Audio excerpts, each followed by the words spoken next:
No niin, mä oon Juha Korpijärvi, sähkötekniikan yliopettaja täällä Kaakkois-Suomen ammattikorkeakoulussa ja opiskelijoiden kanssa ja muutenkin työkseni jonkin verran tutkinut aurinkovoiman kannattavuutta nykyaikana ja sen johdosta sitten tänään tässä tämä pieni esitys. Ja ensimmäinen kysymys on, että kuinka kannattava vaihtoehto aurinkovoimaan investointi on nykypäivänä, niin tämähän on hyvin monipuolinen kysymys siinä mielessä, että puhutaanko suurista teollisuusluokan järjestelmistä vai pienistä kotitalousjärjestelmistä.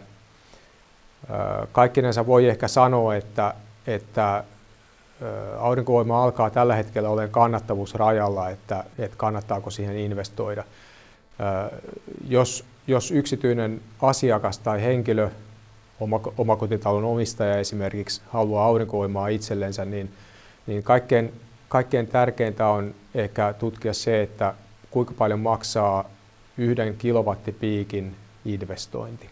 Sitten toinen kysymys, onko tässä tapahtunut kannattavuudessa merkittäviä muutoksia viimeisen 10 vuoden aikana, niin noin ylipäänsä voidaan ehkä sanoa, että aina kun aurinkovoiman määrä lisääntyy kaksinkertaiseksi, niin kustannustaso putoaa noin 20%.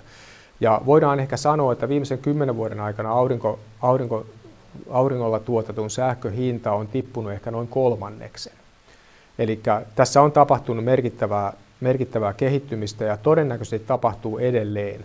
Tosin tähän vaikuttaa se, että aurinkovoiman hinnassa tällä hetkellä jo yli puolet on asennuksen hintaa. Ja kun asennuksen osuus tästä aurinkovoimainvestoinnista kasvaa, niin myöskin tavallaan tämä tämmöinen tekninen kehitys, mitä tässä tapahtuu aurinkovoimassa, niin ei saa enää niin suurta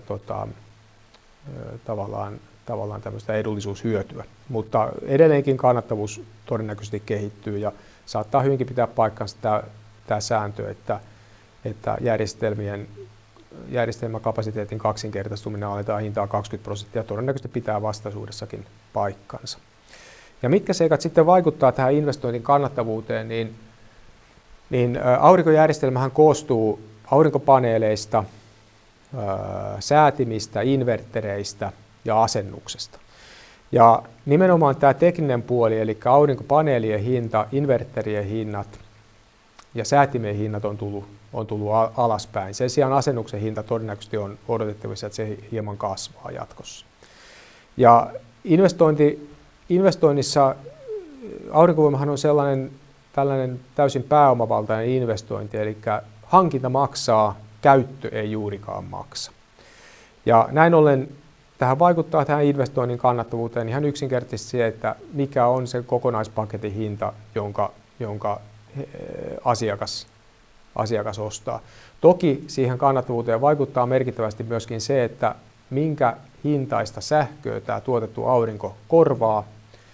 Ja sen takia esimerkiksi kotitalouskuluttajan kannattaa optimoida järjestelmä niin, että suurin piirtein kaikki sähkö, mitä auringosta tuotetaan, niin saadaan käytettyä omassa kotitaloudessa hyödyksi. Eli vaikka verkkoyhtiöt on valmiita maksaa jonkin verran siitä tuotetusta aurinkoenergiasta, niin se etu on niin pieni tällä hetkellä Suomessa, ehkä 3 senttiä kilowattituntia kohti, että se ei kovinkaan paljon järjestelmän kannattavuutta edistä. Toki investoinnin kannattavuuteen vaikuttaa muitakin seikkoja, muun muassa vaikuttaa se, että onko niin sanottu netotus käytössä, tuntinetotus, vaihenetotus.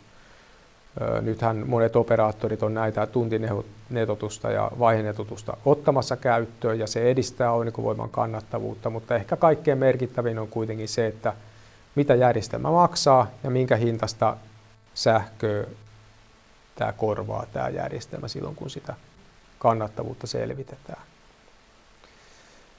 Ja sitten seuraava kysymys, onko kannattavuudella eroa, jos on omakotitaloasuja tai maatilallinen, niin tässä on ehkä merkittävin ero on se, että yhteiskunta tukee eri tavalla sitä omakotitalokuluttajaa ja sitten maatalouskuluttajaa. Että omakotitalokuluttaja saa tämän kotitalousvähennyksen käytettyä hyödykseen, maatalouskuluttaja saattaa saada myöskin investointiavustusta joka saattaa olla hyvinkin suuri tämä investointiavustus. Ja siinä mielessä kannattaa tämä tukipolitiikka aika hyvin selvittää siinä vaiheessa, jos tämmöistä järjestelmää ja sen hankintaa harkitsee. Maatalouskuluttaja pystyy saamaan hyvinkin huomattavan tuen aurinkojärjestelmälle. Mitä tulee sitten näihin Suomen erityisolosuhteisiin kannattavuudelle? Suomessahan säteilee hyvin paljon aurinkoa. Auringon vuotuinen intensiteetti, säteilyintensiteetti on samaa tasoa pohjoisen Keski-Euroopan kanssa, eli siinä mielessä ollaan ihan hyvässä paikassa myöskin Suomessa aurinkoenergian hyödynnettävyyden kannalta. Tosin Suomessa on tietysti se, että kesällä päivät on pitkiä ja säteilyä saadaan enemmän ja sitten taas toisaalta keväisiä ja syksyihin vähemmän kuin Keski-Euroopassa, että siinä mielessä tämä on pikkusen epäedullinen tämä auringon tuotannon profiili meidän kannalta, jos nimenomaan meidän sähkönkulutus painottuu tuonne talveen ja kevääseen ja syksyyn ja kesällä sitten vähemmän on Suomessa tätä sähkönkulutusta omakotitalo- tai pienkuluttajalla. Mitä sitten tulevaisuuteen tulee kannattavuuden näkökulmasta, niin hyvin todennäköisesti hyötysuhteet paranee jatkossa ja sitä kautta myöskin hinta tulee edullisemmaksi pikkuhiljaa näissä aurinkopaneeleissa. Tekniikka kehittyy ja siltä osin on odotettavissa, että seuraavan 10 vuoden aikana, jos kohta ei järjestelmän hinta tule 1/3 alaspäin, niin kuin tähän mennessä on tullut, niin uskon kuitenkin, että saattaa puhuta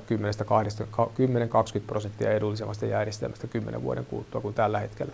Ja yksi merkittävä asia, mikä tulevaisuudessa saattaa vaikuttaa järjestelmän kannattavuuteen, on sähkön varastoinnin ja akustojen hintojen kehittyminen, tekniikan kehittyminen ja varastoinnin tulemisen edullisemmaksi. Ja sehän tarkoittaa sitä, että kuluttaja pystyy paremmin hyödyntämään omassa sähkön kulutuksessaan tätä tuotettua aurinkosähköä. Eli siinä mielessä tulevaisuus näyttää auringon kannalta erittäin positiiviselta. Minun nimi on Teemu Pulkkinen yrityksestä Valoe. Olen kertomassa teille tänään aurinkosähköpaneeleista ja aurinkosähköjärjestelmistä. Aurinkosähköpaneeli tyypillisesti asennetaan kiinteistöjen katolle tuottamaan sähköä paikallisiin tarpeisiin. On myös olemassa muita asennusvaihtoehtoja, joissa paneelit kiinnitetään kiinteistön seinään tai esimerkiksi maahan. Näistä ehkä tyypillisin on juurikin kiinteistön katolle asennettava järjestelmä. Muualla maailmassa, missä aurinkovoimaloiden koot ovat merkittävästi suurempia kuin täällä pohjoisessa, suositaan monasti maahan asennettavaa järjestelmää. Aurinkopaneelitekniikka kehittyy pienin harppauksin.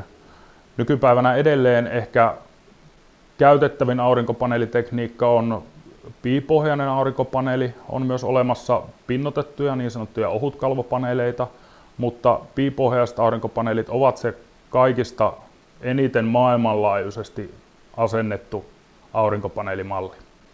Aurinkopaneeleita on olemassa eri kokoisia, eri muotoisia.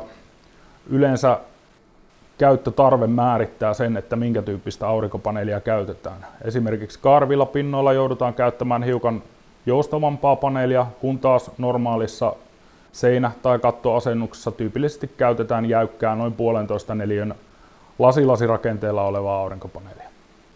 Nykypäivänä yleisin aurinkopaneelien asennuspaikka on kiinteistön katto.